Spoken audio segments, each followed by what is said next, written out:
요셉은 이 바로의 꿈을 해석을 해주는 거예요. 이 꿈의 해석은 결국 이 꿈이 하나님이 하신 것이다 이렇게 말씀하세요. 그래서 그 요셉이 25절에 바로의 꿈은 하나라 하나님이 그가 하실 일을 바로에게 보이십니다. 바로는 하나님을 믿지 않는 사람이었어요. 그럼에도 불구하고 그 당시에 이 애굽은 바로 큰 나라였고 큰 민족이었고 또 제국이었습니다. 그렇기 때문에 이 바로를 통해서 하나님이 하실 일이라고 하는 그 하나님에 대한 일을 그에게 보여주셨다 이렇게 말씀하고 있는 거죠. 그래서 7 좋은 암소 또 7 좋은 이삭은 바로 그것이 하나님이 주시는 풍년이고 또 7 이 파리하고 흉한 7소 또 동풍에 말라 속이 빈 7 이삭은 바로 흉년이 들었다 이렇게 얘기하는 거죠. 그래서 풍년이 있고 나서 흉년이 있을 것이다 라고 해석을 하는 겁니다. 근데 그 해석을 통해서 하나님 이 32절에 바로는 이렇게 얘기하죠. 바로께서 꿈을 2번 겹쳐 꾸신 것은 하나님이 이 일을 정하셨습니다. 하나님이 속히 행하시리니. 다시 말해서 이 꿈은 하나님이 주실 일이라고 얘기하시고 그래서 하나님 앞에 이미 그것이 정하심이 되었다라고 얘기하는 거예요. 그러면서 지금 그것에 대한 대책을 이야기합니다. 33절에 보면은 명철하고 지혜 있는 사람을 택하여 그 애굽 땅을 다스리게 하시고 그 5분의 1을 거둬서 그 흉년에 있을 때 각각 나눠줘서 그 땅이 망하지 않게 하라 이렇게 지금 해석을 하고 있습니다.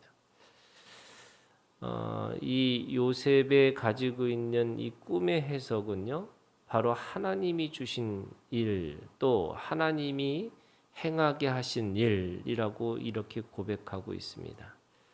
그래서 하나님이 정하시고 또 하나님이 행하시리지만 결국 그걸 누가 해야 되느냐? 바로 그 제국의 바로가 해야 될, 그 왕이 해야 될 일이라고 이야기를 하고 있습니다. 요셉은 꿈을 꾸는 자뿐만 아니라 그 꿈을 아주 구체적이고 실제적인 실행을 하는 것까지 그것에 대해서 해석을 해주고 있습니다. 바로의 꿈이 다른 사람들이 해석하지 못했던 이유라는 것은 결국 풍년 뒤에 흉년이 온 것에 대해서 그것을 해석할 수 없다라고 이야기를 한 거잖아요.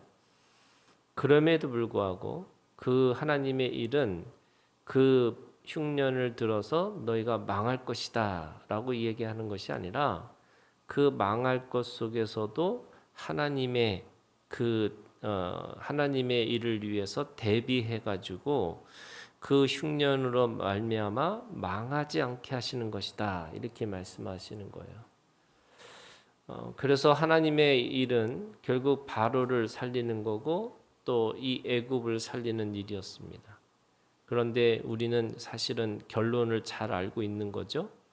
이거를 통해서 그 요셉을 높이시고 그 요셉의 이 높임을 통해서 그 야곱의 가족들이 다 살아나는 역사를 우리가 알 수가 있습니다.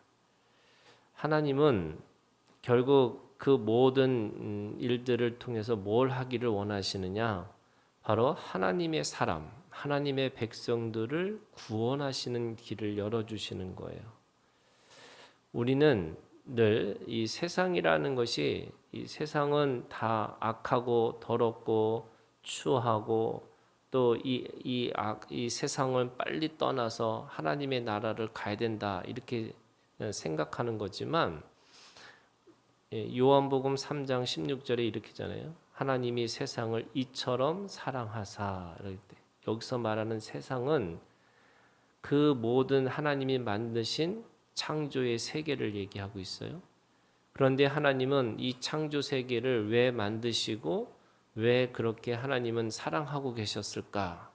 이처럼 사랑한다라는 말은 과거와 현재와 미래 속에서도 하나님이 그 사랑을 놓지 않으시고 세상을 사랑하실 것이다. 이렇게 말씀하고 있는 거예요. 그럼 왜 그렇게 사랑하는 것을 세상을 사랑한다고 표현했을까? 그 세상을 주신 것, 그 세상을 만드신 목적은 거기에 하나님의 사람이 있기 때문에 그런 거고 그곳에서 하나님의 사람을 구원하시는 하나님의 역사가 있다. 이렇게 말씀하시는 거예요. 바울은 그렇게 얘기합니다. 우리가 부하든 가난하든 내가 자족하는 비결을 통해서 예수 그리스도 안에서 내가 모든 것을 할 수 있다. 이렇게 고백합니다. 이 말은 무슨 뜻이냐면 하나님이 세상을 이처럼 사랑하셔서 오늘 이 세상에 살게 하신 것이 누구냐? 바로 하나님이세요. 그리고 이 세상을 통해서 하나님의 일을 하라고 말씀하시는 거예요.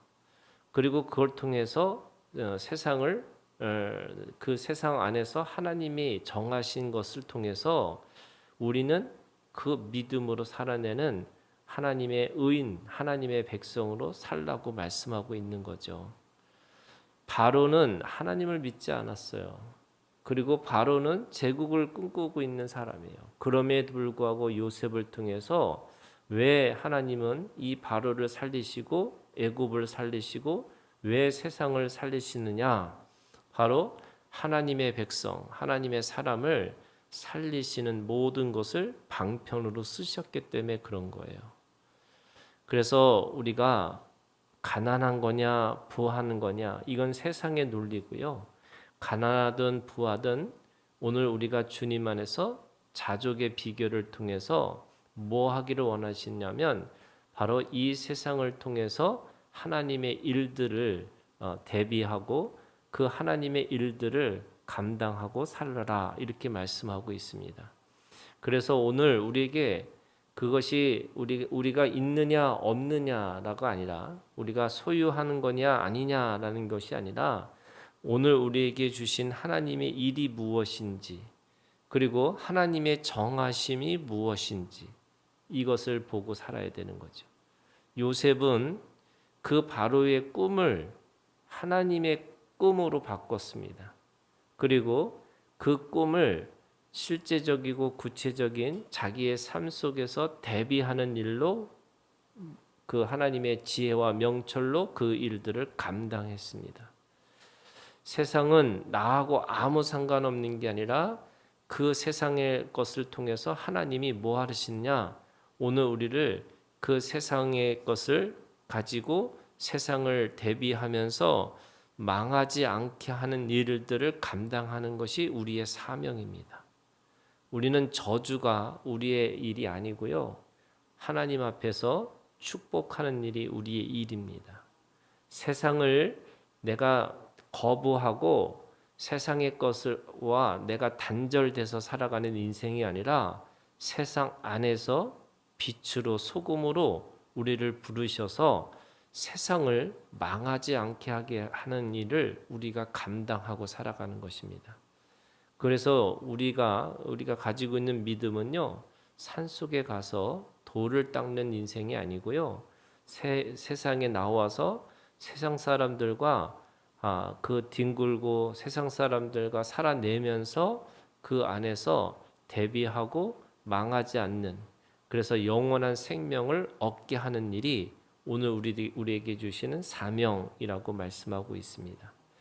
여러분 오늘 우리에게 주신 꿈이 그것이 버려야 되고 잊어버려야 되고 또 그것이 도저히 여기 있을 수 없는 인생이 아니고 그 안에서 하나님이 하신 일과 그 하나님의 것을 대비하면서 세상을 망하지 않게 하는 세상에 가지고 있는 빛으로 또 세상에 가지고 있는 그 소금의 역할을 온전히 감당할 수 있는 오늘 우리가 되기를 주님의 이름으로 축원합니다.